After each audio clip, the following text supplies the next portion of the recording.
नमस्कार दोस्तों, स्वागत करता हूं एक नई वीडियो के साथ। लेकर आया हूं आपके लिए इन्फोसिस का एनालिसिस। दे सकता है आपको एक अच्छा खासा ब्रेकआउट।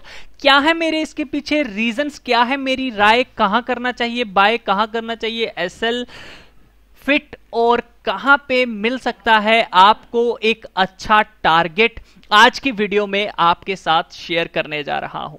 मेरा नाम है साजन कुमार और आप देख रहे हैं यूट्यूब चैनल एनालिस्ट साजन।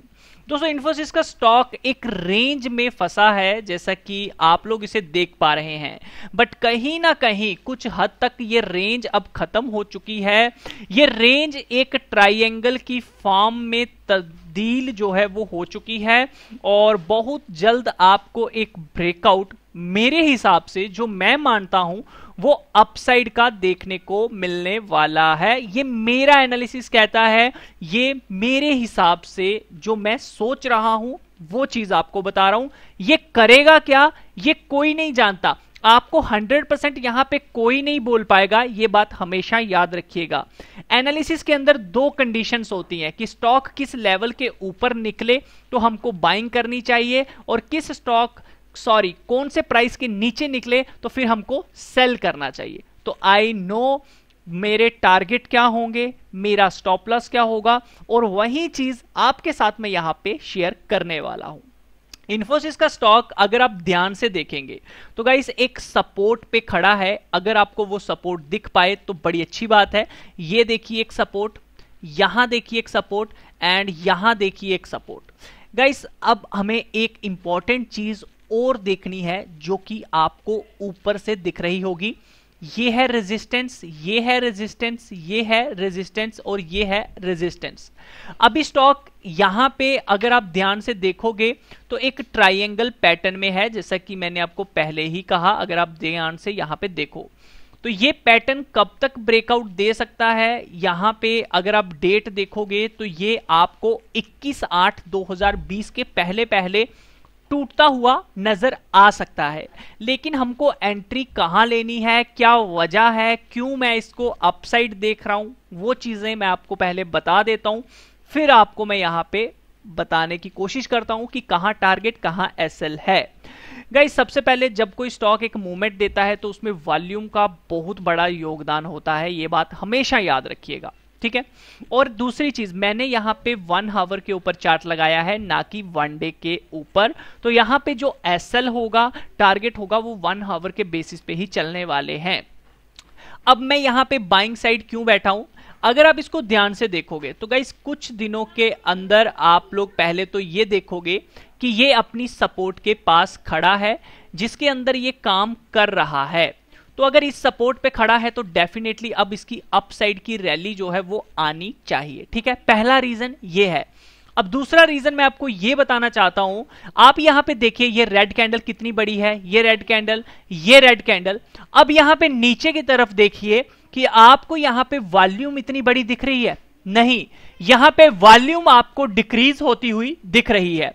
वहीं दूसरी तरफ अगर आप ये वाली कैंडल देखेंगे तो गाइस आपको वॉल्यूम काफी बड़ी दिख रही है कैंडल, यहां पे नीचे की साइड वॉल्यूम। लेकिन इस कैंडल को अगर आप ध्यान से देखोगे तो ये सुपर बुलिश कैंडल होती है, हमेशा ध्यान रखिएगा।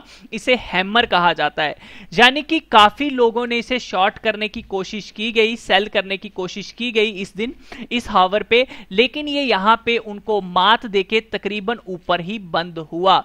तो कुछ लोग अब यहां पे भी फंसे हुए हैं, ये बात ध्यान रखिएगा। अब दूसरा रीजन मैं आपको यहां पे ये देना चाहता हूं कि जब ये यहां से ऊपर गया तो आपको ये देखने को मिलेगा कि वॉल्यूम इंक्रीज है, फिर एक बड़ी सी कैंडल बनी, बट जितनी बायर थे उतनी बड़ी नहीं बन पाई। उसके बाद ये यहां पे आप देखोगे ग्रीन कैंडल बनी, विद वॉल्यूम ही बनी हुई है। अब यहां पे फिर से एक बड़ी कैंडल बनी रेड, लोगों को दिखाने के लिए, लेकिन इतनी वॉल्यूम इंक्रीज नहीं हुई। अगर आप इसको ध्यान से देखोगे, यहां, यहां, यहां और यहां वॉल्यूम डिक्रीज होती आ रही है, ना कि वॉल्यूम इंक्रीज हो रही है। यानी कि जो सेलर हैं वो डर रहे हैं, यहां पे हमें यहां पे दिखाया जा रहा है प्राइस, वॉल्यूम दिखाई जा रही है, कैंडल्स बड़ी बड़ी रेड दिखाई जा रही हैं, लेकिन यहां पे वॉल्यूम के साथ वो चीज नहीं हो रही।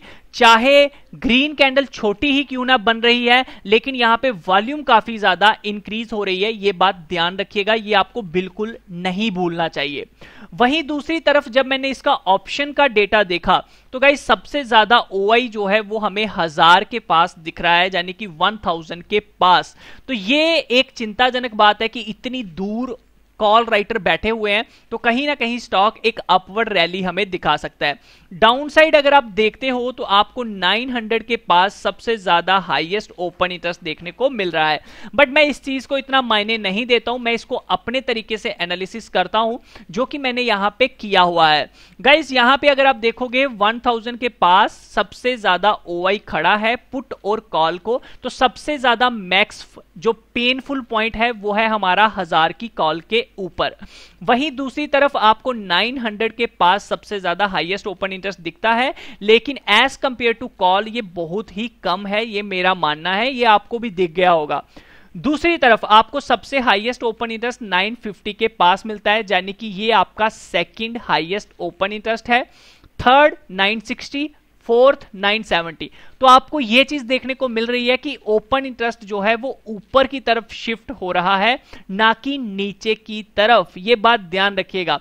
तो इसका मतलब यह है कि स्टॉक 950 की सपोर्ट लेके 960 की तरफ जाएगा, 970 की तरफ जाएगा, और उसके बाद ये 850 का है, इसको अगर हम बाहर निकाल दें तो सेकंड आपको 980 के करीब मिलता है, ठीक है। उसके बाद 1080, बट हम लोग सिर्फ 980 तक ही जाएंगे। अब यहां पे अगर मैं टेक्निकल बात करूं थोड़े ओपन इंटरेस्ट की, सबसे पहले मैं आपको बता देता हूं। तो गाइस मैंने इसका ऑप्शन डेटा भी देखा है ओपन इंटरेस्ट। तो गाइस 14 अगस्त को सबसे ज्यादा यहां पे ओपन इंटरेस्ट बनाया गया है, 5,49,600 के करीब यहां पे ओपन इंटरेस्ट इंक्रीज हुआ है और प्राइस भी इंक्रीज हुआ है। इसके अंदर पूरे महीने यहां तक मैं देख पा रहा हूं जब भी प्राइस नीचे गया है कभी भी ओपन इंटरेस्ट इंक्रीज नहीं हुआ, यानी कि लॉन्ग्स को अनवाइंड यहां पे किया गया।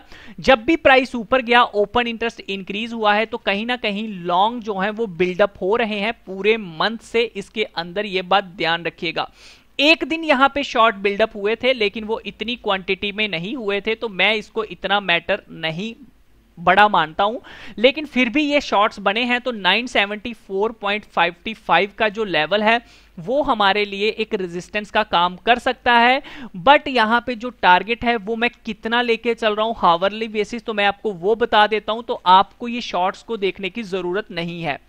गाइस मेरा मानना है कि अगर इस स्टॉक को ऊपर जाना है तो ये 940 को ब्रेक नहीं करेगा। हां, एक बार इसे टेस्ट करने के लिए शायद आपको जानबूझ के एक ब्रेकआउट दिखाने के लिए इस लेवल पे आ सकता है, बट मेरे हिसाब से अपसाइड जाने के लिए इस स्टॉक को 940 का लेवल ब्रेक नहीं करना चाहिए। अगर किसी को एंट्री बनानी चाहिए वो 954 के पास भी बना सकता है, या फिर जब ये वाला लेवल तोड़ दे, यानी कि 962 963 के ऊपर चला जाए, आप तब भी एक एंट्री बना सकते हैं। लेकिन उस केस में आपका जो एसएल है वो 945 या फिर 940 का ही रखना पड़ेगा, जो कि थोड़ा दूर हो जाता है। मैं अगर यहां पे एंट्री लेना चाहूं तो मैं क्या करूंगा गाइस, मैं यहां पे इसी लेवल पे अपनी पोजीशन बनाना चाहूंगा। As per Telegram, as per WhatsApp, मैंने आपको फ्राइडे को ही ये चीज बोली थी जब ये स्टॉक 950 पे था, तो मैंने कहा था कि इस लेवल पे एक बाइंग जोन बनता है, क्योंकि यहां से ये बार बार ऊपर की तरफ घूमा हुआ है। तो गाइस यहां से ही एक बाइंग बनती है। आपको एसएल मैक्सिमम 940 रुपीज का, यानी कि 14 रुपए का आपको यहां पे एसएल जो है वो हावरली बेसिस लेना चाहिए, या फिर अगर आपको ये 940 के पास मिलता है तो वहां पे आप एंट्री लीजिए, 945 के पास मिलता है तब एंट्री लीजिए, लेकिन आपका जो स्टॉप लॉस है वो 940 से बड़ा नहीं होना चाहिए, ये बात ध्यान रखिएगा। और एक फुल कैंडल क्लोज होनी चाहिए 940 के, तभी हमारा एसएल जो है वो हिट होगा। अब इस केस में जो मैं टारगेट यहां पे लेके चल रहा हूं गाइस, मेरा जो फर्स्ट टारगेट होगा वो 984 रुपीज का मैं यहां पे मान के चल रहा हूं। उसके बाद ये 1019 का लेवल आपको दिखा सकता है, बट मैं कहता हूं 984 पे चुप करके प्रॉफिट बुकिंग करके आपको निकल जाना चाहिए। तो ये है मेरा कंप्लीट एनालिसिस ऑफ इन्फोसिस, जो मैं बिलीव करता हूं। इसमें अगर रिस्क रिवार्ड देखा जाए तो इस हिसाब से 954 माइनस 940 14 रुपीज का रिस्क है, 954 प्लस सॉरी 954 माइनस 984, तो 30 रुपए का आपको टारगेट यहां पे मिल रहा है। तो रिस्क रिवार्ड काफी अच्छा है, तो मेरे हिसाब से एक एंट्री बनती है। बाकी देखिए अपने फाइनेंशियल एडवाइजर से पूछकर ही आप लोग एंट्री लीजिएगा, क्योंकि मेरी ये सिर्फ एक स्टडी है, मेरा ये सिर्फ एक एनालिसिस है, मैं कोई सेबी रजिस्टर्ड नहीं हूं। सो अपने फाइनेंशियल एडवाइजर से पूछकर ही ये एंट्री अगर आप लेना चाहें तो लीजिएगा, रिस्क आप सबका है।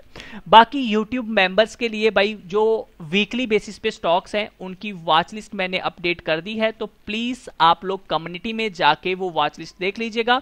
बाकी जो भी अपडेट होगा वो मैं आपके साथ शेयर करता रहता हूं। तो मिलता हूं नेक्स्ट वीडियो में, तब तक के लिए अपना ख्याल रखिए।